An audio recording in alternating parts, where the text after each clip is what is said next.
or / consumptions of items with high import content. That is not going to support growth, unquote. The Minister of Finance then veered off into an uninvited lesson on fiscal multiplier before he concludes, in other words, the literature suggests that boosting consumption expenditure as a strategy for economic growth is not a bankable or reliable strategy, unquote. However, Mr. President, in his first presentation,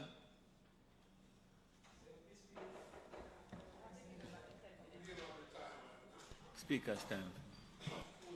Mr. President, the Speaker's time having expired, might it be extended to allow him to complete his presentation? Members should have heard the question. Those in favour? Against? Senator Crawford. Thank you. Thank you, Madam House Leader. However, Mr. President, in his first presentation under the heading Stimulus, the Minister trumpets government intervention of what he terms 25 billion stimulus consistent of 3 pillars. These were namely reduction of GCT from 16.5 to 15, which returned 14 billion to Jamaican consumers in the middle of the crisis, he said. Second, implementation of MSME tax credit. And third, 10 billion fiscal contingency, which was later used to seed the CARE program and health response. Mr. President, 56% of the stimulus was not only untargeted, but exactly what he suggested does not work. Mr. President, 56% of the stimulus was not only untargeted, but exactly what he suggested does not work. Mr. President, on this matter, the minister is either confused or confusing or both. But may I have a chance to further explain my concerns, Mr. President?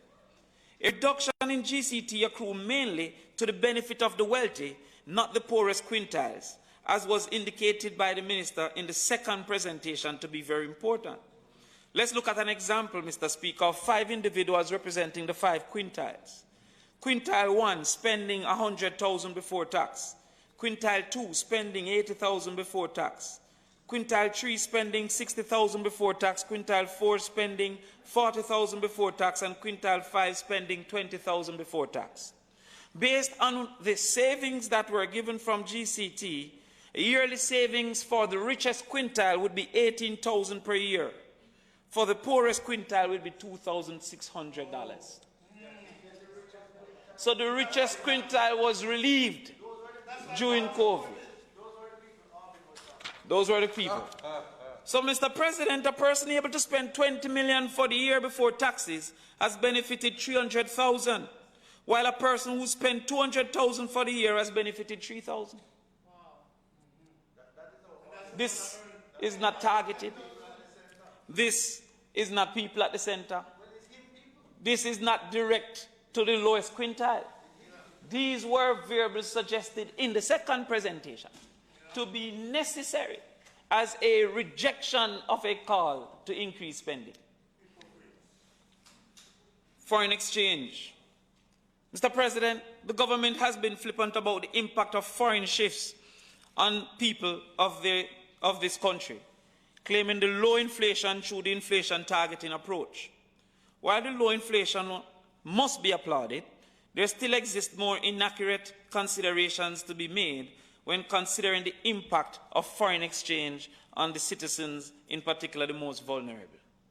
And Mr. President, just before his end of his presentation, Senator Webby, and I have a lot of respect for Senator Webby. In fact, yeah.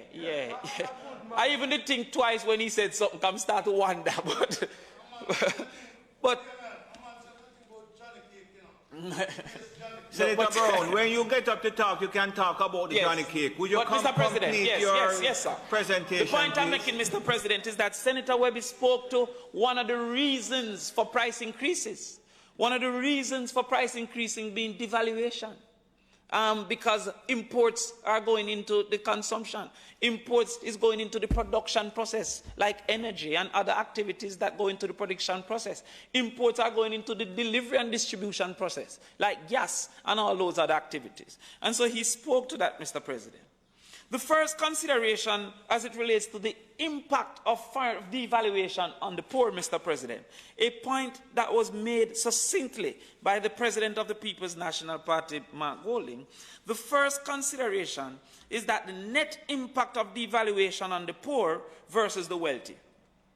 At this point, it is important to explain that there are gains to those who hold foreign exchange savings or earning foreign exchange when the dollar devalues. These gains cushion the blow of whatever price shifts come due to foreign exchange devaluation. To this extent, persons who earn foreign exchange through rent or hold foreign exchange in savings are less affected in the net than those who does not. And Mr. President, it must be noted that is now a common practice for rent to be charged in foreign exchange. It brings me, therefore, Mr. President, to my second concern, which shows that universities and homeowners are charging rent and fees in USD, thus causing for immediate impact of devaluation for students and renters. Some loan entities are also protecting themselves from devaluation by lending in USD. Mr. President, thirdly, prices, in particular food prices, seem to be sticky upwards. To this extent, when revaluation of prices is seldom a movement downwards. Using the minister's data and comparing it to average inflation, there were some realities that we have observed. The minister highlighted average inflation for tin mackerel, and I will not call a brand, though there is a particular brand. No, and as a businessman, I understand. I understand the importance of brand value, and I can tell there was no negative intent. I know Julian Robinson very well, and as you say, it's likely an oversight. But I understand, yes. Tin mackerel yearly inflation was estimated by the minister at about 6%. The average general inflation was 3.6%. Corn beef 5%, same 3.6% for the general inflation. Cooking oil, 4%, same 3.6% for general inflation. Rice, 7%. Sugar, 7%. Chicken back, 13%. Average inflation was 3.6%. And so I am very concerned as well, because when we're going into inflation targeting as versus foreign exchange considerations, there are some food baskets that are not consuming the total CPI food basket. And right. And so when you look at people who food is the #1 consumption within their total income, then you find that their inflation may be higher than the actual inflation used to make decisions for the country. So when you use that lower level of inflation, let's say you're targeting 2%, when you're targeting 2%, which is the general reality, another person may be experiencing 4% in his reality, that there is almost a quintile specific inflation that is not considered in the general inflation. No, but I'm not questioning that. I am not. No, but Mr. President, I don't want to withdraw this. But I'm saying, I am not questioning how statistics is done. I understand why there's a general average inflation. I'm saying that when decisions are made on the average, you must seek to understand what the outliers are facing. Because not everybody will be right in the average. That's all I'm saying. That's all I'm saying. Reviewing starting data, Mr. President, 2020, September to February 2021, there shows that food inflation is often different from the overall inflation figures, and reductions in the category often fall in items that seldom are on the plate of the poorest if it is to be bought. So when you find that there's a food inflation decrease, like most recently, it was in vegetable and fruits and nuts. Those are not necessarily within the food basket. No, lobster. That's certainly not in the food basket of some of your colleagues. Yes. Apparently. Yes. But Mr. President, it's a very important point for us to understand, because as we do, you see, now the independent BOJ, which is now focused on inflation and achieving this inflation number, the general inflation number. And I know that there's been constant review, but we have to now look at that person who has high levels of food consumption. Mr. Speaker, the government also benefits from devaluation, as has been shown in the BOJ report, due to foreign exchange gains. Mr. President, no amount of shenanigans, no amount of props, no amount of gold dust, no amount of glasshouse can change this truth and fact. However, Mr. President, from devaluation, dividends from gains is based, one, on the absolute earnings based on devaluation, and also costs faced by the BOJ when it received that revenue. Mr. President, the Minister of Finance have achieved some laudable things in the Ministry of Finance in general and in the BOJ in particular. I would advise him to lay claim to all that has been achieved while he was there, even if he wishes to continue to disregard the contributions of those before him and the sweet wicket that he inherited, which mere figures will never capture. Mr. President, the foundation of a house is never described as beautiful, but the grandstanding during this budget presentation, in particular the smoke and mirror of where is the dividends, it would surprise me, Mr. President, if the Minister of Finance was unaware of the circumstances that faced Jamaica before it was rescued, led by one Peter David Phillips as Minister of Finance and Portia Simpson Miller as Prime Minister. And again, it was so confusing that clarity is being sought even by Senator Webby. But Senator Webby, let me try and give some clarity. I would be shocked if the minister was unaware that the last PMP administration inherited a country unable to pay its debts both at the GOJ and the BOJ. It would shock me further if the minister was unaware of a memorandum of understanding signed in 2013 to form an agreement between the government of Jamaica and the Bank of Jamaica to carry the entity out of the red and into the green, which is now celebrating. That was signed in 2013 by the People's National Party government. To his credit, he carried on the work, but his arguments were at best deceptive in his closing presentation. So deceptive, Mr. President, that he spoke to 1989 to 2007 and shouted... Mr. President, just on a point of order. Mr. President. Mr. Crawford, thank you. Senate Leader. Is it not imputing motive to call the arguments of the Minister of Finance deceptive? He has said that word so many times now. It is fine to disagree. It is fine to say that, to offer criticism, but you are accusing the Minister of Finance of trying to deceive the Parliament. That is a serious allegation. I don't mean to it's several times, it's been said now, Mr. President. It's inappropriate. I find it to be Senator, so unreasonable. hold on, Senator Crawford. You know... Mr. President. You can find a little less abrasive. What was the hashtag that the minister used again? Well, against Julian. Just continue now, please. Hello, Senator Crawford. Senator Crawford. Hashtag not credible. Wasn't that saying something about the individual?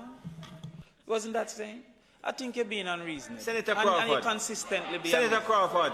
Huh? My ruling is that you continue, Thank you, please. Sir. Yeah, but sir, I feel a little attacked consistently by the leader of the government business. She always unreasonable when I'm speaking, always. And I like you a lot. What I find very reasonable is that you are given as much time to continue your presentation. So just continue, Mr. please. President. All right, Mr. President. All right. So, Mr. President, he spoke of 1989 to 2007 and shouted, where is the dividends? He should know that in 1989, the country had negative foreign exchange reserves of about 1 billion USD and turned that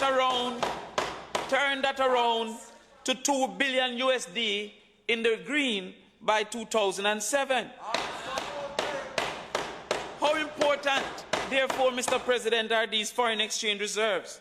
I will depend on the minister's own statements.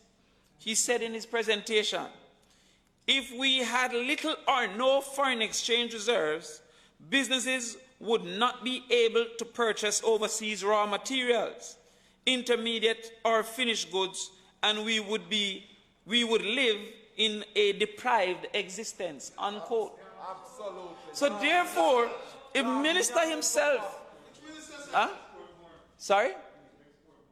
Yes. But the minister asked where were the dividends, knowing that the gains were going to be contributed to carrying us out of a negative 1 billion USD reserves to a positive 2 billion, and then said, where are the dividends? Absolutely. That laid the foundation for the NIR. And then, no, I think he was to say, where are the gains? Because the gains must then be going against the cost that the BOJ is facing. And if there is a net left back, then that becomes dividends. Yes. Here is the dividends. Here is the dividends. Okay. He spoke about average devaluation, Senator. Now, as you know, mathematically, 10% of 1 is less than 3% of 100. When 1987, the dollar was nowhere near 150. So 3% devaluation of 150 in the absolute is more in some cases than 7% of 60. It was not, well, I don't want to say it was not truthful, because I'm afraid now, I'm afraid to say, I don't know if to say. Yeah, no, just because sometimes it is like an effort to paint. I am saying that when hashtag not credible was used, if the Minister of Finance come to say where are the dividends, when he knows that there was an agreement in 2013 to carry the BOJ to a point that it can be an independent central bank, and all the contributions were made so that the debt that was owed to the BOJ was paid by this government, or the People's National Party government, carried on by the Jamaica Labour Party government, then the gains went there. The gains went there. And the law, Senator Webby says, that once there is a profit, it must be transferred.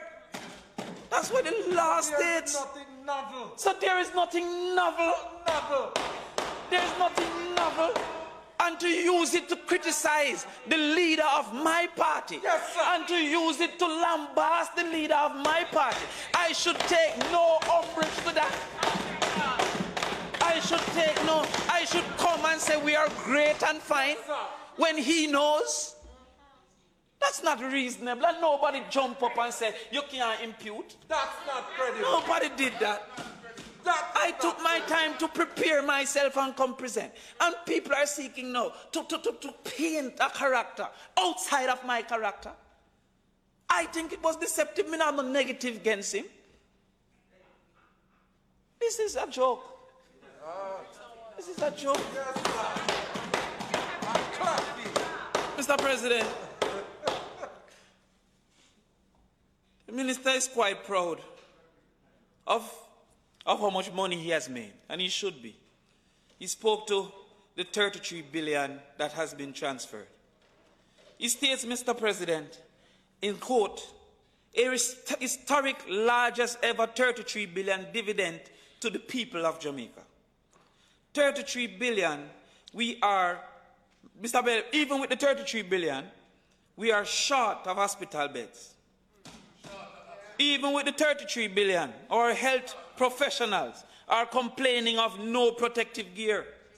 Even with the 33 billion, the dire oxygen shortage exists. Even with the 33 billion, cameras for Jamaica Eye seems to be a fleeting illusion to be pursued, but never attained. Even with the 33 billion, teachers could not get 100,000 to prepare their homes and to purchase technology for better delivery of education. Even with the 33 billion, we are just